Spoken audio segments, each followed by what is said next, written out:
Dia ingin melihat apa yang istimewa dari pohon ini. Tidak hanya dapat memancarkan energi peri, tetapi juga dapat secara aktif menyerang manusia. Pepohonan memancarkan aliran pedang spiritual, tetapi Chen Ping hanya menghindar dan membiarkan pedang spiritual itu mengenainya, tidak menyebabkan bahaya sama sekali. Chen Ping meraih sebatang dahan pohon, lalu mencabutnya dengan paksa. Pohon itu dicabut langsung dari celah batu. Saat dicabut, pohon itu meronta, seolah mencoba melepaskan diri dari cengkeraman Chen Ping. Aneh sekali pohon-pohon ini sadar. Chen Ping meraih pohon itu dan berkata dengan heran. Ini juga pertama kalinya aku melihatnya. Kenapa pohon-pohon ini hidup? Zhu Qingxiu juga sangat terkejut. Abaikan saja sekarang. Orang-orang itu akan kabur. Lebih baik kejar mereka dulu.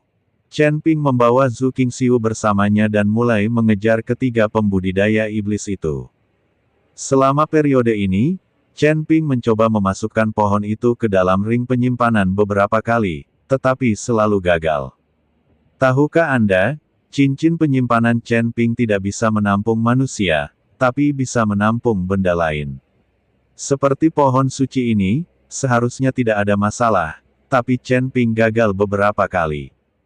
Chen Ping berhenti peduli, meraih pohon itu, dan mulai mengejar ketiga pembudidaya iblis dengan cepat. Tapi setelah mengejar mereka dalam jarak yang cukup dekat, Chen Ping mengerutkan kening, karena dia merasakan dari kejauhan, banyak aura yang mendekati mereka.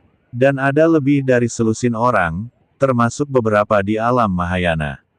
Ini seharusnya menjadi bala bantuan yang dibawa oleh tiga pembudidaya, Bliss.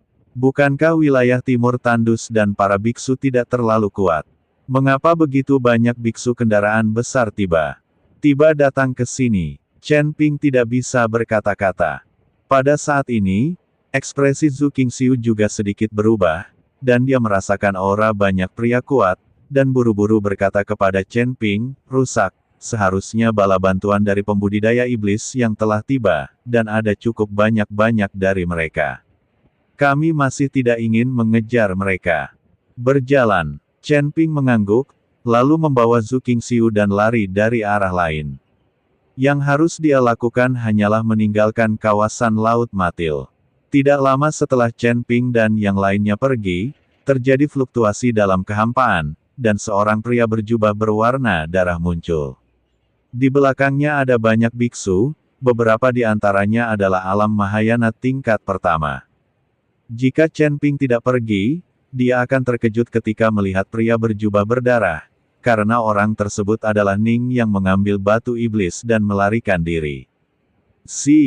Dia telah mendapatkan kembali tubuh fisiknya, dan kekuatannya telah ditingkatkan ke alam Mahayana tingkat kedua. Saya harus mengatakan bahwa orang ini Ningzi bisa dianggap jenius. Ketika biksu berpakaian hijau melihat kemunculan tiba-tiba pria itu, dia langsung sangat gembira. Dia segera pergi menyambutnya dan berkata, Tuan Ning, saya tidak menyangka Anda akan membawa seseorang ke sini secara langsung. Ningzi memandangi lengan biksu berbaju hijau yang patah, sedikit mengernyit dan berkata, ada apa denganmu? Kamu bahkan tidak bisa berurusan dengan seorang gadis kecil.